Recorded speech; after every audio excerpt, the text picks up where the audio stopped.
Hi, my name is Al Green. Not that one, but the struggling guy who was in the music industry for years trying to sell talent and songs to agents. The agents befriended me and taught me techniques that I want to pass on to you through my program, which is called You Can Talk, You Can Sell. Anyone who has ever taken this program has excelled in selling and either risen to the top of their company, their team, or the top of their field. It's called You Can Talk, You Can Sell, and you can get it right here.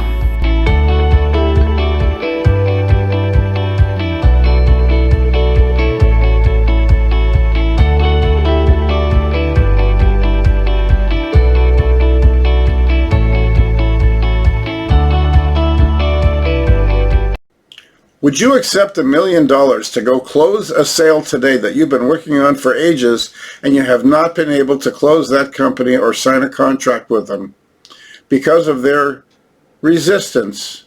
Not that they said no, they just seem to be not jumping at whatever it is that you're offering.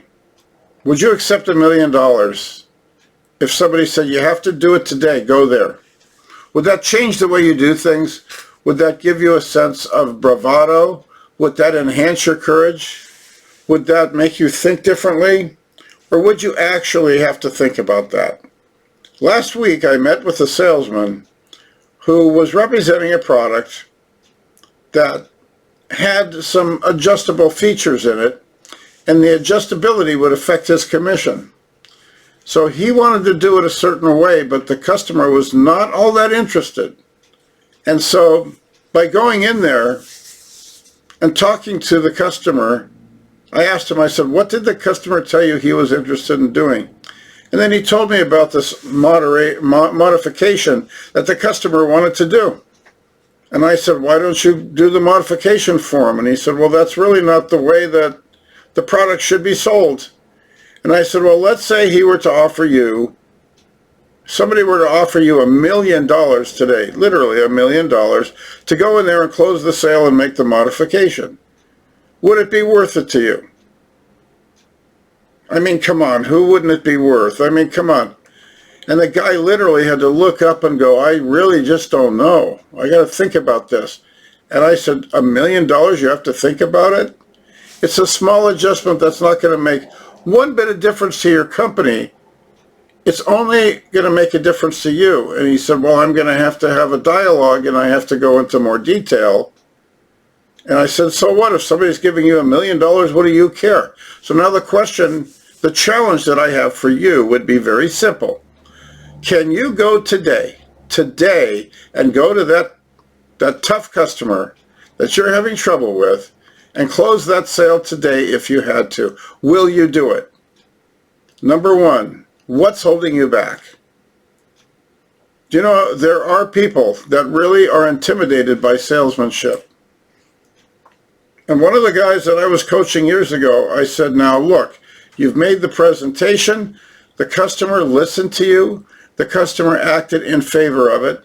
Now go in there and ask for the order. Just say, hey, you got any questions about the product?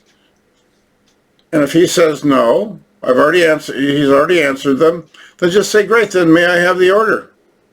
And do you know, this guy said, I can't do that. I said, you're looking at making a commission that's going to give you a very nice month. And he just said he couldn't do it. There was something in him that couldn't do it. It's like, wow, okay. So now we go back to the same theoretical question. Would you take $1 million to go in there and do it? And I can't believe the number of people that have to think about this. Look, you're in a position where all you got to do is talk to people. What's the worst thing that could happen?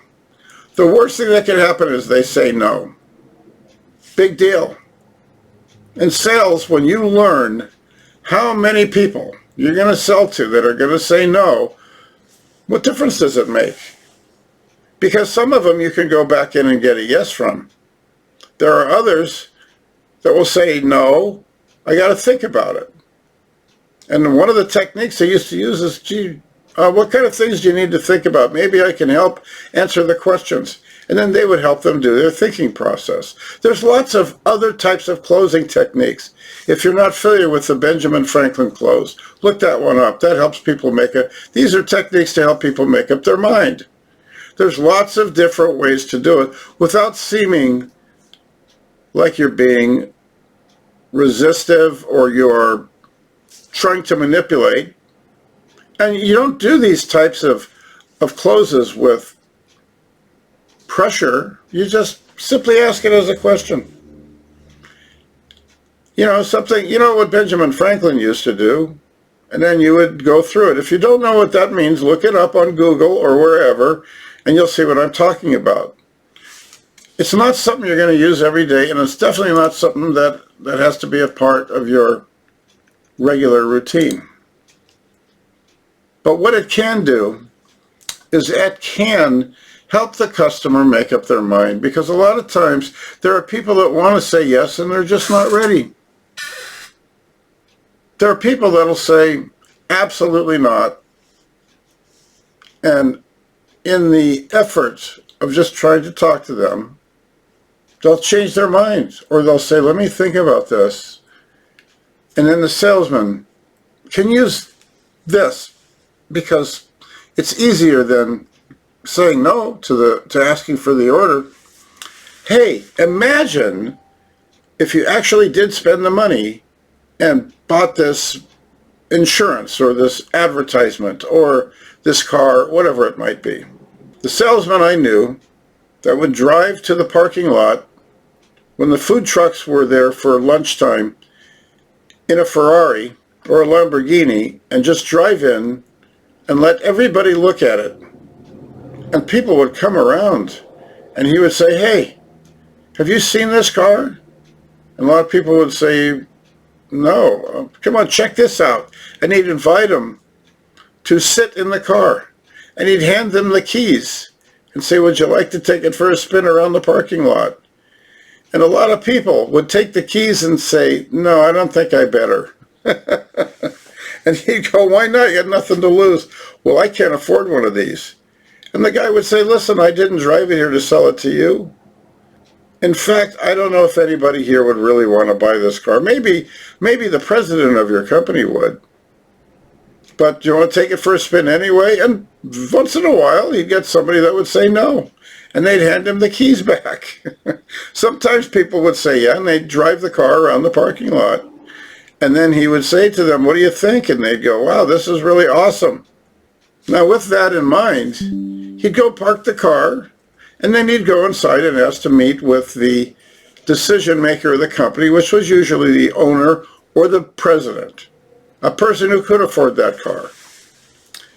And typically, if they were a person in an office that had windows, he'd try to park in view.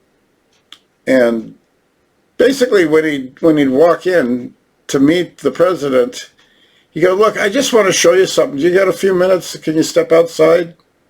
And usually they go, no, I really don't have the time. He goes, look, I just want to show you something. Now, if you've ever seen the type of keychains that people get when they buy Lamborghinis and Ferraris, they have these really special keychains that they dangle in front of a person. And he would take the keychain and he'd go, listen, this is my car in the parking lot. He'd set it on the CEO's desk and say, hey, my car's in the parking lot. You want to take it for a spin? And the guy would go, I really don't have the time. And he'd go, why not? Listen, is there anything that you're doing this weekend that would be really cool if you could drive this car? And the CEO would say, are you trying to sell me a car?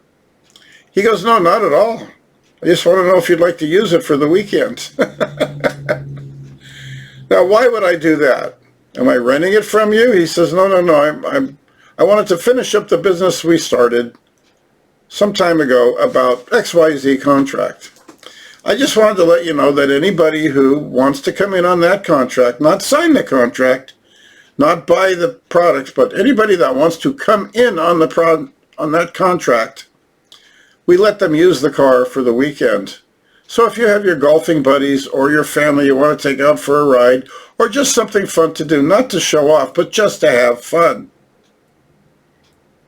they'd get them thinking about it. And the guy would say, wow, that's kind of cool. You go, listen, You're not so busy that you can't take a break, right? And the guy might say something like, well, I don't take breaks. He goes, all right, just come out and look at the car.